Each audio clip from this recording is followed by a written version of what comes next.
Aujourd'hui, nous embarquons pour l'Allemagne, l'Autriche et la Suisse. Je vais vous présenter ces pays et tous les avantages à faire une mobilité dans cette région.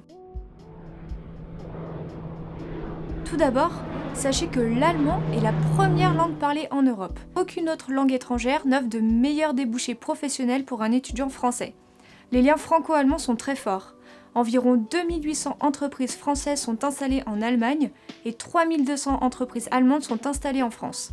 En effectuant une mobilité dans l'un de ces deux pays, vous aurez la possibilité de pratiquer deux langues étrangères à la fois, l'allemand et l'anglais avec les étudiants étrangers et dans vos cours aussi.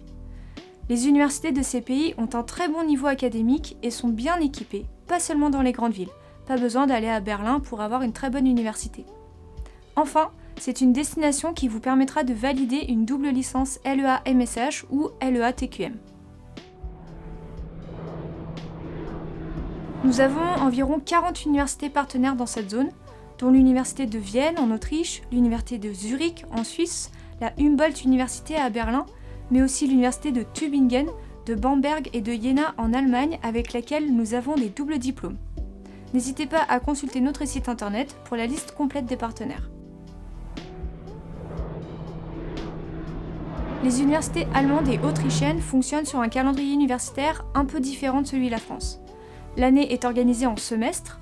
Le semestre d'hiver commence au mois d'octobre et finit en février, et le semestre d'été commence mi-février et se termine fin juillet. Les universités en Suisse fonctionnent sur à peu près le même calendrier que celui de la France. Attention, le niveau scolaire est souvent plus élevé qu'en France. Les universités en Suisse et en Autriche proposent une grande offre de cours en anglais. Par contre, en Allemagne, cette offre varie beaucoup d'une université à une autre. Il faudra donc bien penser à vérifier les cours disponibles. Si vous souhaitez prendre la totalité de vos cours en allemand, vous n'aurez pas besoin de passer de test de langue, mais vous aurez un entretien en allemand. Si vous souhaitez prendre une partie ou la totalité de vos cours en anglais, il faudra passer le TOEIC et obtenir un score minimum de 650 sur 990. La coopération entre l'Allemagne et la France, c'est une longue histoire d'amitié qui a commencé en 1950 avec la création de la CEE, le début de l'Union européenne. Puis ensuite, la création de l'Office franco-allemand pour la jeunesse, la chaîne Arte, la compagnie Airbus et plein d'autres. Les activités culturelles, les concerts, les fêtes étudiantes, il y a de nombreux événements qui sont organisés dans toutes les villes universitaires. Vous n'avez pas besoin d'être dans une grande métropole. Au contraire, n'hésitez pas à aller dans les petites villes. Les Allemands adorent le sauna, mais petit conseil, il vaut mieux demander avant si c'est mixte ou non, car la tenue d'Ève est de rigueur. Si vous demandez votre chemin en allemand, attendez-vous à ce que la réponse soit très précise. Tournez à gauche dans 20 mètres, continuez tout droit pendant 500 mètres, puis ensuite vous aurez un virage en épingle, etc.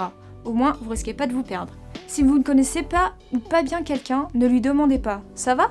La personne ne va pas comprendre, c'est une question trop personnelle, gardez-la pour vos amis. Et bien sûr, n'oublions pas la Suisse, son chocolat, son fromage, ses Alpes et l'Autriche avec ses palais impériaux et ses bières. Vous en aurez des choses à découvrir.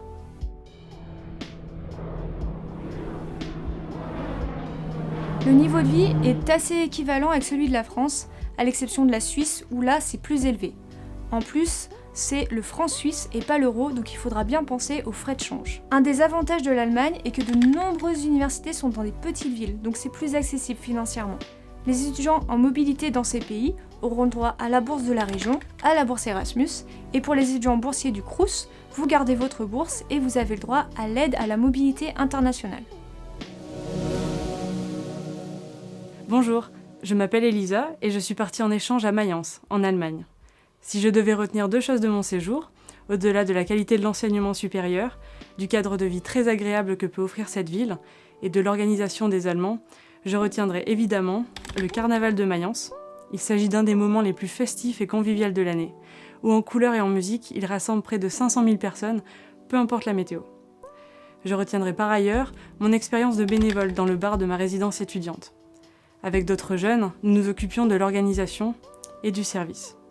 Et je dois avouer que cette expérience a été l'une des plus enrichissantes. Elle m'a permis de faire de beaux progrès en allemand, mais aussi de rencontrer de nombreuses personnes et de gagner en maturité. Vos contacts pour cette zone sont Madame Sabine Wingen de la Faculté des langues et moi-même Camille Chevalier des Relations internationales. Merci.